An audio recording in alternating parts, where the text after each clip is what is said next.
Hello, good morning student. कैसे हैं आप सभी? बढ़िया हैं।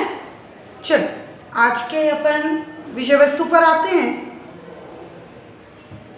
चैप्टर 3 हम स्टार्ट कर चुके हैं, साझेदार का प्रवेश। प्रवेश में हम न्यूमेरिकल क्वेश्चन भी स्टार्ट कर चुके हैं। क्वेश्चन 1 हम सॉल्व भी कर चुके हैं लास्ट वीडियो में। आज हम क्वेश्चन नंबर 2 सॉल्व करेंगे। हमारे पास 3 पार्टनर हैं, राम, श्याम और मोहन।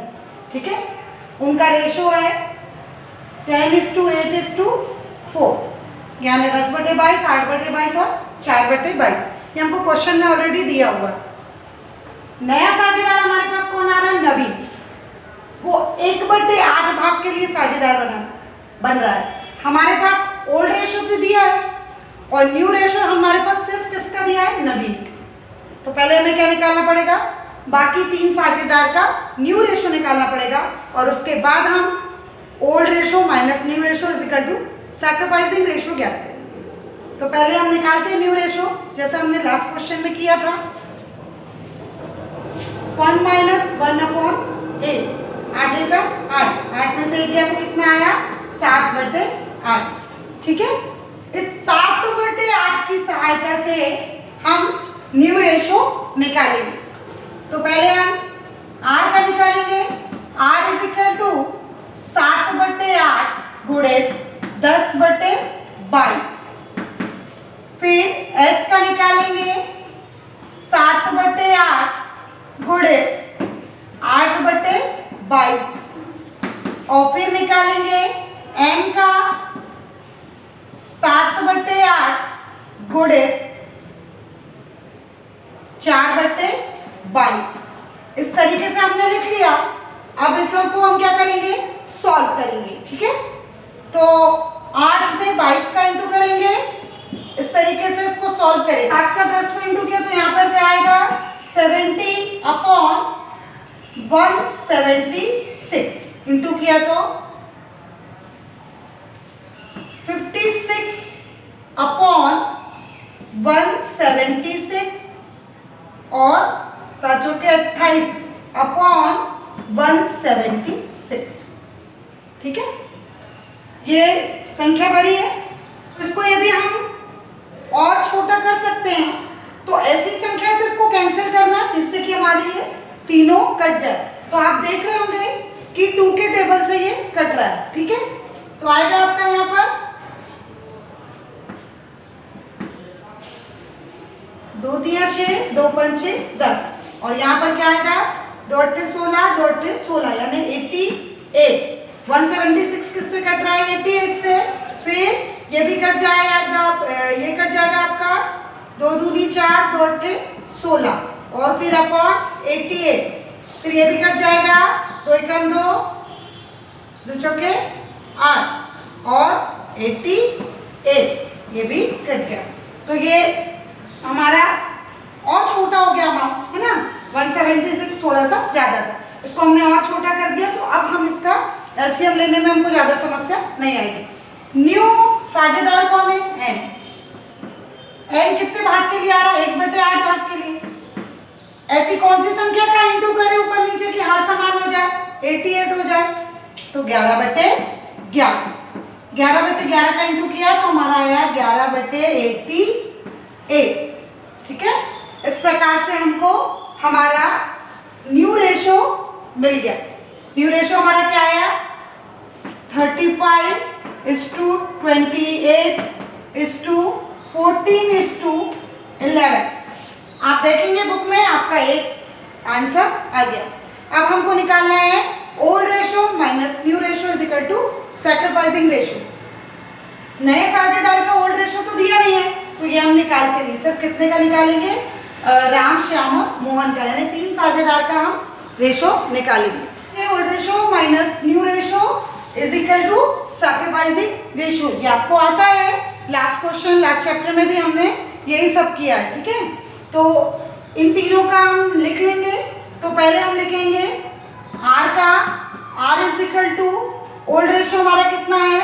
10/22 माइनस 35/88। फिर आएगा आपका s का, s is equal to 8/22 22 minus आएगा आपका 28/88 और फिर है आपका m का m is equal to 4/22 minus 14/88। जब हम 22 और 88 का एलसीएम लेंगे तो इन 22 और 88 का हम क्या लेंगे यार, एलसीएम लेंगे। ठीक है, तो इस तरीके से हमने एलसीएम लिया और 88 का एलसीएम लेते हैं तो हमारा कितना आता है 88। ठीक है, 88 एलसीएम आया। अब 22 का इसमें डिवाइड करेंगे तो कितनी बार जाएगा, 4 बार, और 4 धाम 40 माइनस 88 का इसमें डिवाइड करेंगे एक बार, यहाँ कितना आएगा 35, तो आएगा आपका 5/88। सेम प्रोसेस, कितनी बार जाएगा, 4 बार, 8 चौके 32 माइनस एक बार जाएगा और यहाँ पर कितना आएगा 28, तो कितना आएगा 4/88। फिर है यहाँ पर 4 बार जाएगा, 4 चौके 16 माइनस कितनी बार जाएगा, एक बार, और यहाँ पर आएगा 14, तो कितना आया 2/88। इस तरीके से ये हमारे क्या आ गया, सैक्रिफाइसिंग रेशियो। अब सेकेंड आंसर हमारा निकलेगा 5:4:2, ये हमारा निकला सैक्रिफाइसिंग रेशियो और ये हमारा निकला था न्यू रेशियो। इस तरीके से क्वेश्चन नंबर 2 कंप्लीट होता है। ठीक है, क्वेश्चन नंबर 3 देखेंगे। ए और बी दो साझेदार थे, वो 3:2 में प्रॉफिट एंड लॉस बांटते थे, उनका ओल्ड रेशियो यही था। नया साझेदार कौन आया, सी, वो 1/5 भाग के लिए साझेदार आया। अब हम उसका ओल्ड रेशियो निकालेंगे ए और बी का। ठीक है, तो 1 - 1/5, तो कितना आ गया 4/5। इस 4/5 की सहायता से हम क्या निकालेंगे, ओल्ड रेशियो, न्यू रेशियो, किसका, ए और बी का। ओल्ड रेशियो हमको ऑलरेडी दिया है, तो ये हमको दिया है ओल्ड रेशियो और हमको न्यू रेशियो निकालना है। न्यू रेशियो निकालेंगे ए का और बी का। सी का तो हमको दिया है, तो 4/5 गुणे 3/5 और 2/5 गुणे 4/5 गुणे 2/5। इसको यदि हम सॉल्व करते हैं तो 12/25 और यहाँ पर 8/25 ये आ गया। ठीक है, अब सी 1/5 भाग के लिए साझेदार आया, तो ऐसी कौन सी संख्या को ऊपर नीचे गुणा करें कि हर समान हो जाए, यानी 25 हो जाए। 25 5/5, तो हमारा कितना आ गया 5/25। ठीक है, तो इस प्रकार से हमारा न्यू रेशियो बनता है 12:8:5। ठीक है, ये हमारा एक आंसर निकल गया। अब हमको निकालना है सैक्रिफाइसिंग रेशियो, तो सैक्रिफाइसिंग रेशियो हम कैसे निकालेंगे, फॉर्मूला लगाएंगे। Old ratio minus new ratio is equal to sacrificing ratio.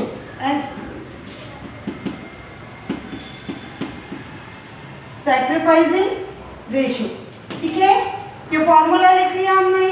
अब ए और बी का हमको क्या निकालना है, न्यू रेशियो, ए और बी का।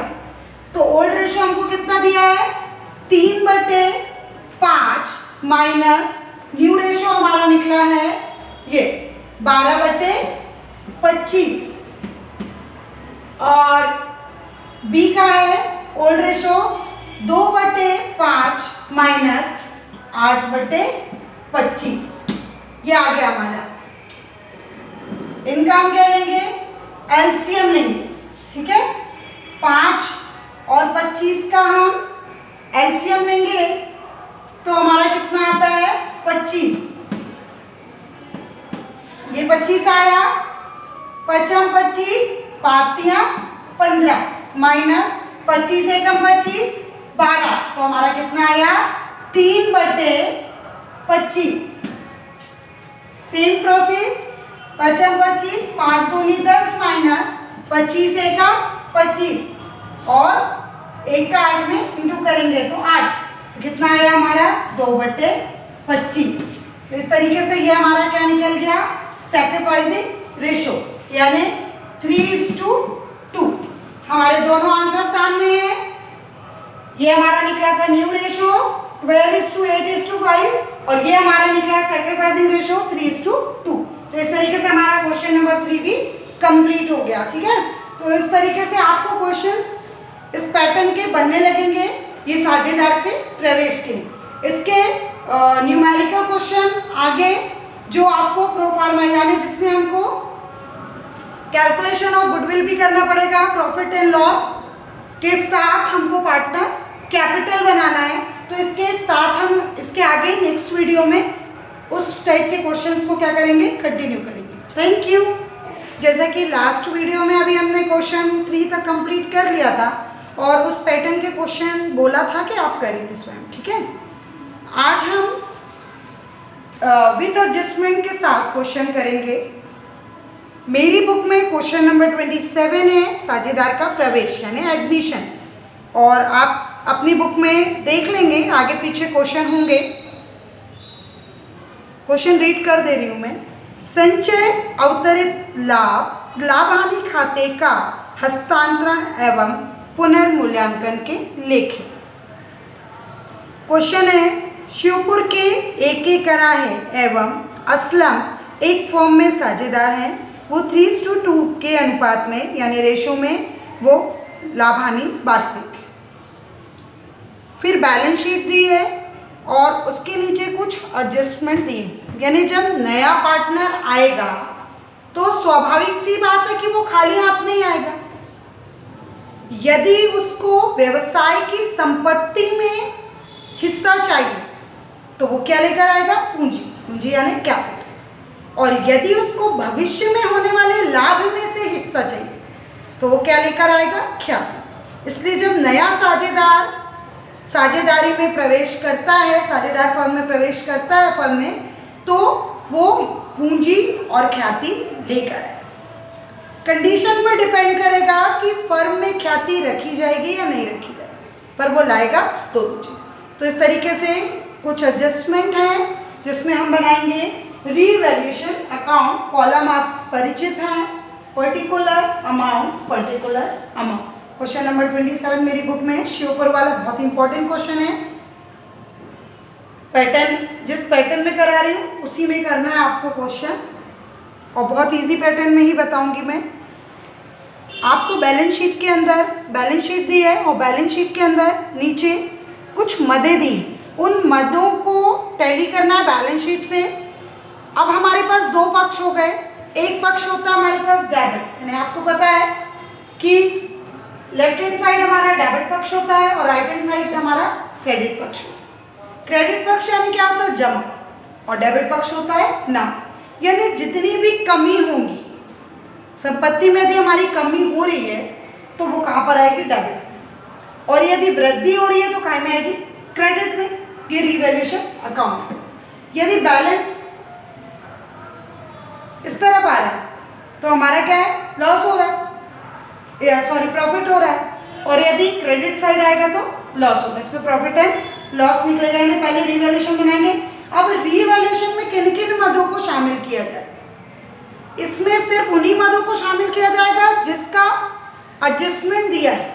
जिनका किसी भी प्रकार से कोई एडजस्टमेंट नहीं दिया, यदि मशीनरी बैलेंस शीट के अंदर दी है लेकिन मशीनरी के नीचे कोई एडजस्टमेंट नहीं दिया तो उसको हम उठाकर लिखेंगे नहीं। सिर्फ उन मदों को शामिल किया जाएगा जिससे संपत्ति में कमी और वृद्धि का ज्ञान प्राप्त होता है, यानी जिससे हमें पुनर्मूल्यांकन खाता, रिवैल्यूएशन का अकाउंट यानी पुनर्मूल्यांकन खाता, हमें इससे ये पता चलेगा कि हमारी संपत्ति में कितनी कमी और वृद्धि हो रही है, हमको लाभ हो रहा है या हमको हानि। तो देखिए क्वेश्चन स्टार्ट करते हैं। नया साझेदार आ रहा है श्री, उन्होंने 1 जनवरी 2018 को श्री पी को निम्न शर्तों पर साझेदारी में प्रवेश दिया। श्री पी लाभ का 1/3 भाग दिया जाएगा, यानी जो पी आ रहे हैं हमको लाभ का प्रॉफिट में से कितना रेशियो दिया जाएगा 1/3। वे पूंजी के यानी कैपिटल कितनी ला रहे हैं 12,000 रुपये, ख्याति ला रहे हैं 9,600। यहाँ तक ख्याति और पूंजी तो प्रॉफिट एंड लॉस में आती नहीं है, क्योंकि हमारी संपत्ति में वृद्धि और कमी इससे हमको पता नहीं चल रहा है। ये पूंजी ला रहा है वो हमारी कमी और वृद्धि नहीं दर्शा रहा है, इसलिए वो कहाँ में जाएगा पार्टनर्स कैपिटल में। प्रॉफिट एंड लॉस में केवल कमी और वृद्धि दर्शाना है हमको।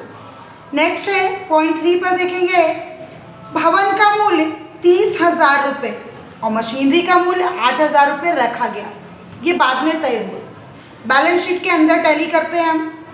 बैलेंस शीट के बाहर जो एडजस्टमेंट दिया है उसमें बिल्डिंग का मूल्य हमको दिया है 30,000 और बैलेंस शीट के अंदर हमको जो अमाउंट दिया है उसमें बिल्डिंग का मूल्य दिया है 20,000। यानी पहले बैलेंस शीट के अंदर के जितने भी अमाउंट है वो पूर्व के और बाद में जो एडजस्टमेंट हुआ वो पश्चात के, यानी कोई ना कोई परिवर्तन हुआ है। तो कितना हो गया 20,000 से कितना हो गया 30,000। आपको अमाउंट में समझ में आ रहा है कि हमारी 10,000 की क्या हो गई है वृद्धि हो गई है, और वृद्धि यानी जमा पक्ष यानी क्रेडिट। तो हम यहाँ पर क्या लिखेंगे, बाय बिल्डिंग अकाउंट कितने से वृद्धि हुई है, तो 10,000 से। ठीक है, इस तरीके से हमने लिख लिया। यानी हमने बिल्डिंग में वृद्धि हुई तो कौन सा पक्ष चुना है, बाय पक्ष यानी क्रेडिट पक्ष, और कितने से 20,000 से 30,000 हो गई, यानी 10,000 की वृद्धि हुई है। तो हमारे जमा पक्ष यानी क्रेडिट पक्ष में बाय बिल्डिंग 10,000। ठीक है, नेक्स्ट है मशीनरी का मूल्य 8,000 रुपये रखा जाएगा। अब मशीनरी देखेंगे बच्चों, बैलेंस शीट के अंदर यानी पूर्व में मशीनरी 9,000 की दी थी और बाद में यानी एडजस्टमेंट में हमको मशीनरी कितने हज़ार की दी है 8,000 की। समझ में आ रहा है आपको, 9,000 से 8,000, 1,000 रुपये क्या हो गया, कमी हो गया, डिक्रीज हो गया है ना। तो कमी वाला पक्ष यानी हमारा डेबिट पक्ष होता है। तो यहाँ पर हमने लिखा टू मशीनरी अकाउंट कितने से कम हुआ है 1,000 रुपये से, तो 1,000 रुपये यानी दोनों के बीच के अंतर की राशि ही इसमें आई। फिर हमको डूबत ऋण का आयोजन 2,000 रुपये से कम कर दिया जाएगा और अंदर देखिए आयोजन हमको बैलेंस शीट में दिया है 8,000 रुपये, यानी डूबत ऋण यानी जो हमारा पैसा डूब गया। ठीक है, जिसके आ भी सकता है भविष्य में वो राशि हमको प्राप्त हो भी सकती है और नहीं भी हो सकती। तो जहां आयोजन उन्होंने पूर्व में 8,000 रुपये किया था, पश्चात में वो क्या हो गया 2,000 रुपये कम हो गए। उदाहरण सा एक बताऊंगी आपको, जहां आपके 8,000 रुपये डूब रहे थे, जहां आपके 8,000 रुपये डूब रहे थे वहां पर आपको 2,000 रुपये कम हो गए। तो 2,000 रुपये कम हो गए यानी किसी न किसी कारणवश 2,000 की प्राप्ति आपको और हो गई होगी। यानी अब कितने डूब रहे हैं, यहाँ अब आपने कितने की आशा करी 6,000, 2,000 रुपये जो डूबने से बच गए वो हमारा बीडीआर वैसे हमारा खर्च होता है, पर यहाँ पर बीडीआर हमारा प्रॉफिट आ रहा है। क्यों आ रहा है, क्योंकि ये कहीं ना कहीं हमको क्या हो रहा है, लाभ हो रहा है। 2,000 रुपये हमारे बच गए डूबने से, यानी 8,000 की जगह हमारे साथ कितने डूब रहे हैं 6,000। तो 2,000 जो प्रॉफिट आया वो कहीं आएगा बाय में, बाय बीडीआर अकाउंट 2,000 रुपये। ठीक है, जितना हमारा प्रॉफिट आया उतना हमने लिखा। लास्ट है विनियोग का बाजार मूल्य 6500 रुपये था जो किराए द्वारा ले लिए जाएंगे। अब जो किराए द्वारा ले लिए जाएंगे उतनी आधी लाइन को अभी अपन छोड़ देते हैं। ठीक है, इसमें 2 एडजस्टमेंट इंक्लूड है, तो अभी अपन आधा एडजस्टमेंट करते हैं, आधा पार्टनर्स कैपिटल का किराए द्वारा ले लिया गया, इसको छोड़ देते हैं, इसके विषय में बाद में चर्चा करेंगे। अभी आधा लेंगे, विनियोग का बाजार मूल्य 6500 रुपये था। विनियोग यानी इन्वेस्टमेंट। अंदर देखते हैं इन्वेस्टमेंट हमको दिया है 8,500 और बाद में कितना हो गया 6,500 दिख रहा है। 8,500 से 6,500, 2,000 रुपये की कमी यानी हमारा डेबिट पक्ष। ठीक है, तो यहाँ पर हमने लिखा टू इन्वेस्टमेंट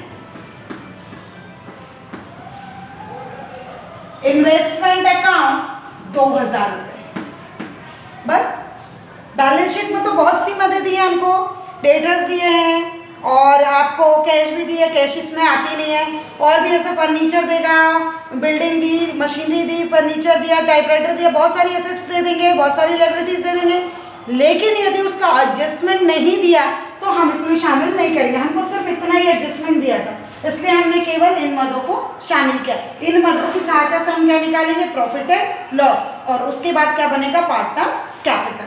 तो देखें आप, 10,000 और 2,000 कितना हो गया, 12,000, और 1,000 और 2,000 कितना हो गया, 3,000। ठीक है, तो यहाँ पर हम to profit and loss account, साझेदार हमारे पास पुराने साझेदार थे कराहे और असलम, ये आ गया हमारा कराहे और असलम। ठीक है, अब कराहे और असलम में बढ़ना है, 12,000 में से 3,000 घटा दिया तो कितना आया, 9,000, ये 9,000। यदि फाइनल टोटल करते हैं तो हमारा कितना आता है, 12,000। यहाँ भी आ गया हमारा 12,000। ठीक है, ये आ गया। अब इस 9,000 को हमें क्या करना है, बांटना है। 9,000 को हम बांटेंगे, किसमें बांटेंगे, पुराने साझेदारों में।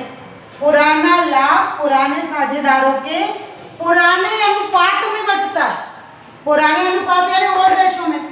इनका रेशो कितना था, 3:2।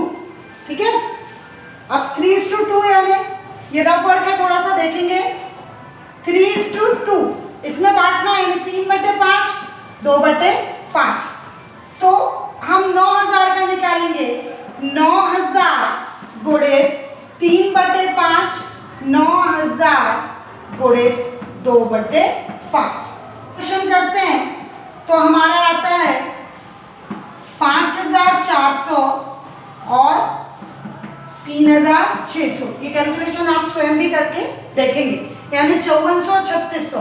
तो इस 5400 और 3600 को हम कराए और असलम में लिख देंगे, यानी कराए का आया 5,400 और असलम का आया 3,600। ठीक है, तो ये आया हमारा क्या, प्रॉफिट एंड लॉस, यानी रिवैल्यूएशन अकाउंट हमारा कंप्लीट हो गया। अब हमको पार्टनर्स कैपिटल में यहाँ इस खाते में से सिर्फ क्या ले जाना है, प्रॉफिट एंड लॉस, यानी कराए और असलम के कॉलम में हम लेकर जाएंगे। ठीक है, तो इस प्रकार से हमारा रिवैल्यूएशन कंप्लीट हो गया। इसके साथ अब हम बनाते हैं पार्टनर्स कैपिटल अकाउंट। ये भी आपके लिए कुछ नया नहीं है। पार्टनर्स कैपिटल अकाउंट यानी हमारे पास जितने भी पार्टनर होंगे उनका हम अमाउंट के उतने कॉलम बनेंगे, उनके नाम से पर्टिकुलर बनेगा। यानी लेफ्ट हैंड साइड हमारा पूरा डेबिट पक्ष है और राइट हैंड साइड हमारा क्रेडिट पक्ष है। अब हम पार्टनर्स कैपिटल अकाउंट की शुरुआत किससे करते हैं, बाय बैलेंस बीडी। जिसका खाता बनता है उसका नाम अंदर नहीं आता, ये आपको बार बार बताया जाता है। तो कैपिटल अंदर कैपिटल नाम से नहीं आएगी, किस नाम से आएगी, बाय बैलेंस बीडी। तो ये लिखा हमने बाय बैलेंस बीडी। उनकी पुरानी पूंजी कितनी थी पुराने साझेदारों की, तो इसमें दिया है कराहे और असलम, है ना, के, ए और पी। हमारे पास 3 साझेदार हैं। आपको पता है स्टार्टिंग किससे की जाती है, बाय बैलेंस बीडी से। तो कराहे की हमको दी है कैपिटल 30,000 और असलम की दी है 20,000। तो ये लिखा हमने 30,000 और असलम की दी है 20,000। ठीक है, पी नया साझेदार है, डैश। अब पी की कैपिटल लिखेंगे। पी देखें कितनी कैपिटल ला रहा है, जो स्टार्टिंग में एडजस्टमेंट पढ़ा था हमने उसी एडजस्टमेंट में नीचे दिया है, वह पूंजी के 12,000 रुपये ला रहा है। यानी पी कितनी ला रहा है, 12,000 रुपये। उसको हम शो करेंगे किससे, बाय कैश के नाम से, क्योंकि वो कैश के रूप में ला रहा है।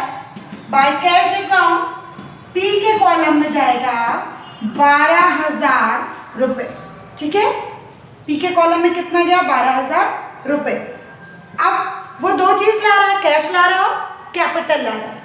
तो कैश देके कितनी ला रहा है, 12,000 लाया था, और कैपिटल ला रहा है 9,600, या अरे ख्याति ला रहा है 9,600, ख्याति यानी गुडविल। तो by goodwill, by goodwill account 9,600 रुपये। अब 9600 जो ख्याति ला रहा है वो पुराने साझेदारों में बांट देगा, पुराने साझेदारों में पुराने अनुपात में बांटेगा, यानी जो ओल्ड रेशो था उनका उसमें वो बांटेगा।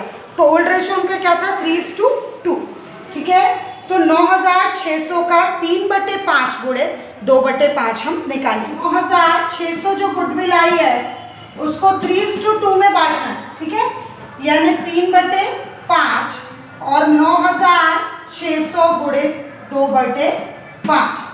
यदि हम इसको सॉल्व करते हैं तो आता है 5760 और 3840, यानी कराहे का हिस्सा आ रहा है ख्याति में 5760 और असलम का आ रहा है 3840।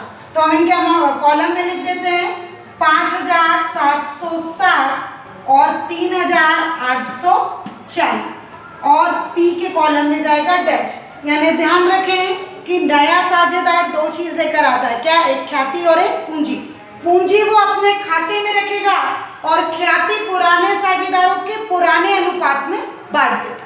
तो ये ध्यान रहेगा और ये प्रोसेस हमेशा होनी है, हर क्वेश्चन में इसी प्रोसेस से हमको करना है, किसमें, साझेदारी के प्रवेश में। तो ये हमारी ख्याति बढ़ गई। अब हमने जो प्रॉफिट एंड लॉस बनाया था उस प्रॉफिट एंड लॉस में हमको लॉस हुआ था कि प्रॉफिट, तो हमको प्रॉफिट हुआ था, यानी डेबिट पक्ष में बैलेंस आया था। तो पार्टनर्स कैपिटल में कहां पर आएगा, क्रेडिट पक्ष में बाय रिवैल्यूएशन अकाउंट। हम उसको रिवैल्यूएशन अकाउंट भी बोल सकते हैं और प्रॉफिट एंड लॉस भी बोल सकते हैं जो हमारा निकला है। तो बाय रिवैल्यूएशन अकाउंट भी बोल सकते हैं और हम इसको by profit and loss account भी बोल सकते हैं क्योंकि हमारा प्रॉफिट एंड लॉस ही निकला, तो ये ज़्यादा इजी भी पड़ेगा हमको। तो हमारा कितना हमने बांटा था, दोनों साझेदारों में हमने 9000 को बांटा था, तो हमारा कितना आया था 5400 और 3600 रुपये। 5400 और 3600 रुपये पुराना लाभ पुराने साझेदारों के पुराने अनुपात में जो बटा था, ठीक है। तो इस तरीके से हमारी क्रेडिट पक्ष की मदें हो गई। एक जो एडजस्टमेंट पढ़ते समय मैंने अभी बोला था कि आधा एडजस्टमेंट पढ़ेंगे, आधा पार्टनर्स कैपिटल में पढ़ेंगे, यानी विनियोग का जो बाजार मूल्य था 6500 रुपये था, इसका एक एडजस्टमेंट किया था, इसी में आगे कंटिन्यू जुड़ा हुआ है जो कराये द्वारा लिया गया। अब विनियोग का जो बाजार मूल्य 6500 रुपये था वो पर्सनली कराये ने ले लिया। यदि अपन पर्सनल वर्ड आता है, यदि स्वयं कराये ले रहा है व्यवसाय से कुछ, तो वो क्या आता है, ड्राइंग की श्रेणी में आता है, यानी टू ड्राइंग। ड्राइंग कहाँ पर आती है, डेबिट में, ड्राइंग अकाउंट। किराए में लिया है कितना 6500 और बाकी जगह क्या जाएगा डैश। और इस प्रकार हम क्या निकालेंगे, टू बैलेंस सीडी, ठीक है। तो बैलेंस सीडी हम दोनों साइड का टोटल करेंगे और लेस कर देंगे तो हमारा क्या आ जाएगा, प्रॉफिट निकल आएगा। इस प्रकार से हम टोटल लगाएंगे तो पहले हम क्रेडिट का टोटल लगा लेते हैं क्योंकि यहीं से हमको लेस करके बैलेंस निकालना है, ठीक है। यहाँ 12000 ही अमाउंट दिया है तो हमारा कितना आता है 12000, ठीक है। 20000, 3840 और 3600 को यदि हम जोड़ते हैं तो हमारा आता है 27400, ठीक है। और 30000, 57, 60 और 5400 को हम जोड़ते हैं तो हमारा आता है 41160। अब आते हैं अपन डेबिट पक्ष में। डेबिट पक्ष में भी हमको बैलेंस लेकर आना है तो यहाँ पर लेस करने के लिए हमारे पास कोई भी मत नहीं है, तो फाइनल टोटल भी हमारा 12000 और बैलेंस भी हमारा कितना आ गया 12000, ठीक है। फिर आते हैं एक एक कॉलम में, फाइनल टोटल 27400, लेस करने का हमारे पास कुछ भी नहीं है तो हमारा बैलेंस भी आ गया 27400, ठीक है। अब आते हैं हम किराए में 41160। अब 41160 में से हम 6500 को यदि लेस करते हैं तो हमारा आता है 34660, ठीक है। इस प्रकार से आपका क्वेश्चन नंबर 27 विथ एडजस्टमेंट के साथ कंप्लीट होता है, तो हमने इसमें क्या बनाया, रिवैल्यूएशन अकाउंट बनाया। रिवैल्यूएशन अकाउंट का जो आंसर आया हमारा, उसके बाद हमने क्या बनाया, पार्टनर्स कैपिटल अकाउंट। सबसे पहले हम क्या लिखेंगे, बाय बैलेंस पीडी। यदि कोई साझेदार कैपिटल लेकर आता है तो उसके कॉलम में कैपिटल जाएगी। क्रेडिट में गुडविल लेकर आता है तो गुडविल वो पुराने साझेदारों को पुराने अनुपात में बांटेगा। और प्रॉफिट एंड लॉस जो हमारा निकला था वो, यदि जनरल रिजर्व या रिजर्व फंड होगा तो वो भी काय में आएगा, बैलेंस बाय ये क्रेडिट पक्ष में भी आएगा। और 2 में क्या आती है, ड्राइंग, ये हमने पिछले चैप्टर में ही सीखा है, और ये हमारा निकल गया बैलेंस। तो इस तरीके से ये हमारा आंसर निकल आया, यानी जो बैलेंस होता है वो हमारे क्वेश्चन का आंसर है। तो इस प्रकार से हमने रिवैल्यूएशन का with adjustment profit and loss यानी revaluation account with partners capital account complete किया। इसके आगे के क्वेश्चन नेक्स्ट वीडियो में कंप्लीट करेंगे। Thank you.